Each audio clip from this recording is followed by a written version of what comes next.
the rabbis had divided miracles into two categories. Miracles that anyone could perform under the Spirit of God, and miracles that only the Messiah could perform.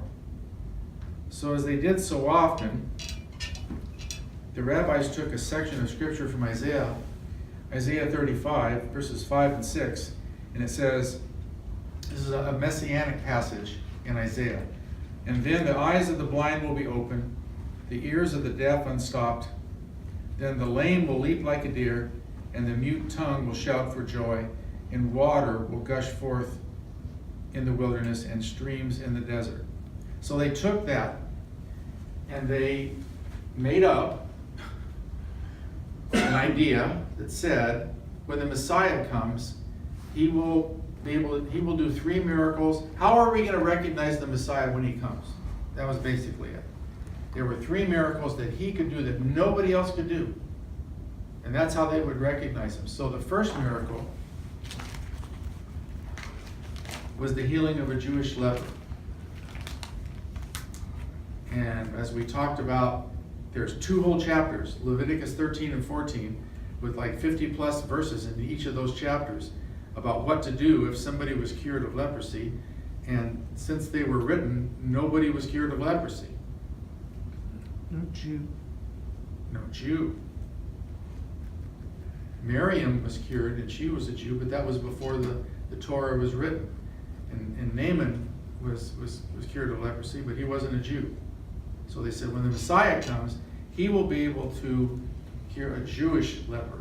And we talked about how in the court of the women, there were 4 chambers, and one of the chambers was the chamber of the lepers, which just stood, there was the chamber of the Nazarites that was used all the time, the chamber of the oil that was used all the time, the chamber of the wood that was used all the time, but the chamber of the lepers just never used for 1,500 years.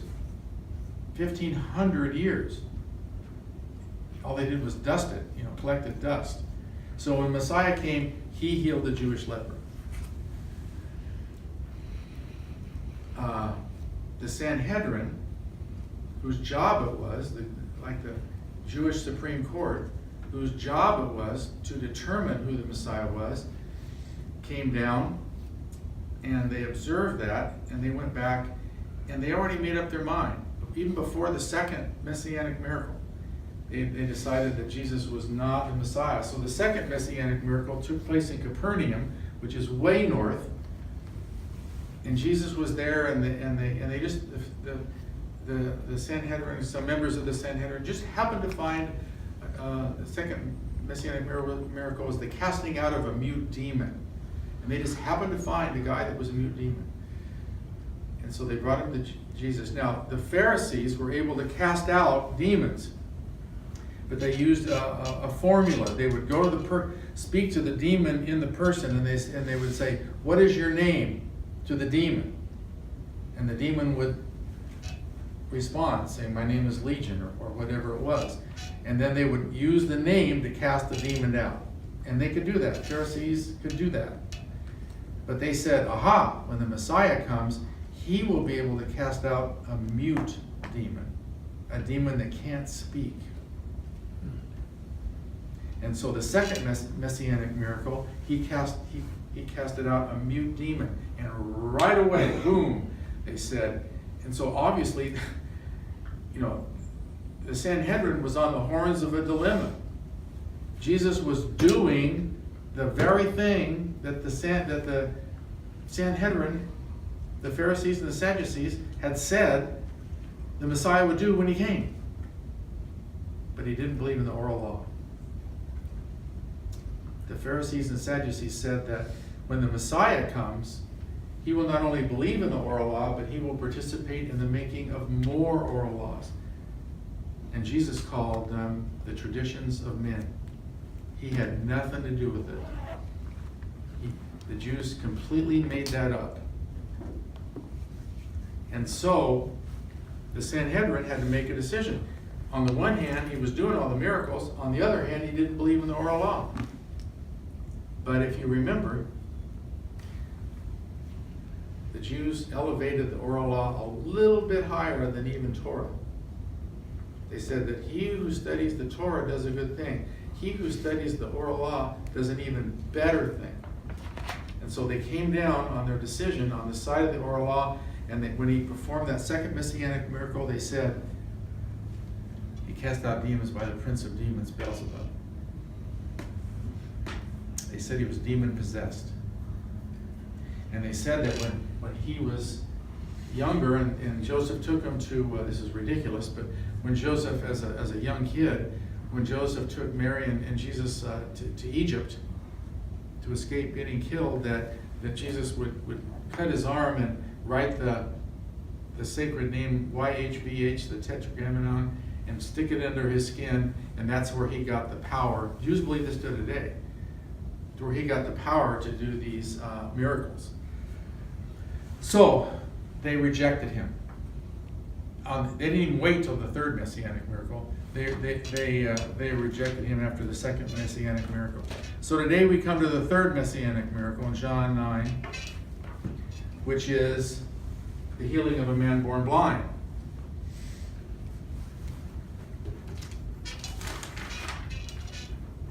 So if we look at John 9, as he went along, as Jesus went along, he saw a man blind from birth. And the key thing is here, he had to be born blind. It wasn't a person who was born sighted and then for some reason temporarily lost their sight and then got it back again. No, it was a person that never saw. Jesus went along and saw a man who was blind from birth. His disciples asked him, "Rabbi, who sinned, this man or his parents?" Now at the time, the Jews believed that there was two inclinations. Many things that Jews believe are very close to Christianity because we share the Tanakh or the Old Testament, but they don't believe in the Trinity and they don't believe in original sin. Jews believe that you're born good, and if something goes bad, then something had to make that happen. But they believe that in the womb there's two inclinations. There's a good inclination and a bad inclination. And so they're saying, "Rabbi, this guy was born blind. Who sinned? This man or his parents that he was born blind?" So they would say that this baby was male, was in the mother's womb, and was hungry, wanted to get fed, and kicked his mom or something. Then that would be the evil inclination taking over, and they gave that reason why he was born blind. That was something that they would come up with. But as believers, we know the reason that we have a sin inclination is because of Adam and not the evil inclination. So Jesus answered, "Neither this man or his parents sinned, but this happened so that the works of God might be displayed in him. As long as it is day, we must do the works of him who sent me. Night is coming when no one can work." In other words, after his death. "While I am in the world, I am the light of the world." After saying this, he spit on the ground and made some mud with saliva and put it in the man's eyes. Now, all the healings of Jesus in the new covenant, there's no formula. He does it in different ways. Because if there was a formula, you know that people would think that was the trick. No formula. He said, "Go wash in the pool of Siloam." This word means sent. So the man went and washed and came home seeing. Now, next week I'm going to show you some video. How this guy couldn't see, and it's a long way south of the temple, down stairs and everything. So this guy's doing this, for a long time to get down to the pool of Siloam. But he went down there, and he came home seeing. His neighbors and those who had formerly seen him begging, "Isn't this the same man who used to sit and beg?" Some claimed that he was. Others said, no, it only looks like him. But he himself insisted, I am the man. How were your eyes open, they asked. He replied, the man they called Jesus made some mud and put it on my eyes. So he told me to go to Siloam and wash. So I went and washed, and then I could see. Where is this man, they asked him. I don't know.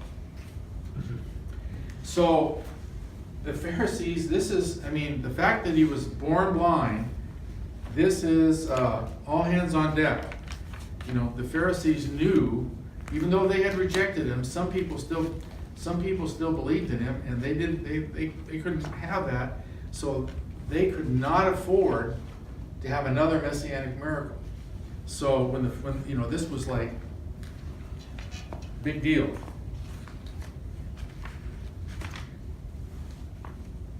So some of these people, I guess, who knew him, they brought the Pharisees to the man who had been blind. Gee, thanks.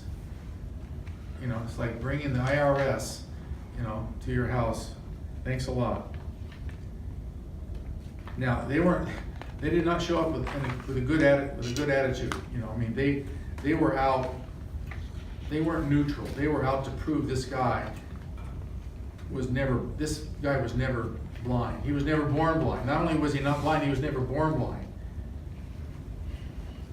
He could have been blind, but not born blind, because that was the messianic miracle.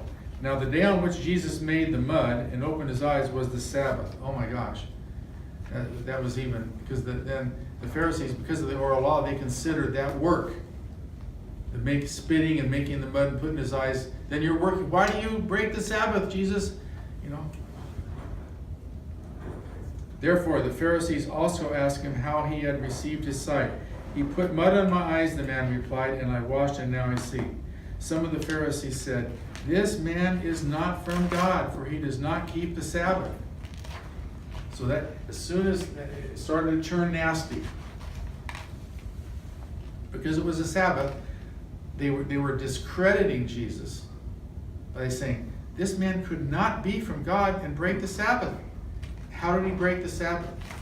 He did, quote unquote, work. What work was it? Well, it was work defined by the oral law. But others asked, how can a sinner perform such signs? So they were divided.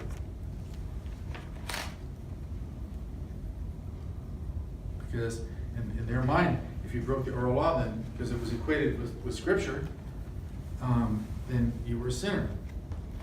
And this thing about being divided, Christ always divides. I did not come to bring peace. I did not come to bring peace.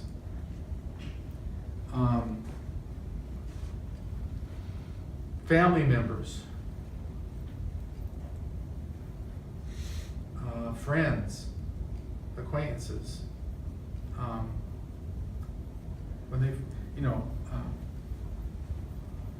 and you're close to somebody, and maybe before you're saved, and you were in the world and you're secular, and then you get saved and you're starting to try to live for Christ, you just go like this. You just split apart. Jesus will not, following Christ, he will not let you sit on the fence. He will not let you sit on the fence. Then they turned again to the blind man. What do you have to say about him? Meaning Jesus. It was your eyes he opened. The man replied, he's a prophet. So they weren't getting much from this guy. So they thought, well, let's try the parents. So in verse 18, they still did not believe that he had been blind and received his sight until they sent for the man's parents. Is this your son? They asked. I'm sure, it was like, is this your son? Very accusative. Is this the one you say was born blind? How is it that he can see? Now, they were under the gun because of tremendous political pressure. They were in danger of being disfellowshipped. We know he's your son, the parents. We know he is our son, the parents answered. We know he was born blind. Ooh, that's a killer. We know he was born blind, but How can he now see or open his eyes? We don't know. Ask him. He's of age. He will speak for himself. And his parents said this because they were afraid of the Jewish leaders who had already decided that anyone who acknowledged that Jesus was the Messiah would be put out of the synagogue. And that's why his parents said, he is of age, ask him.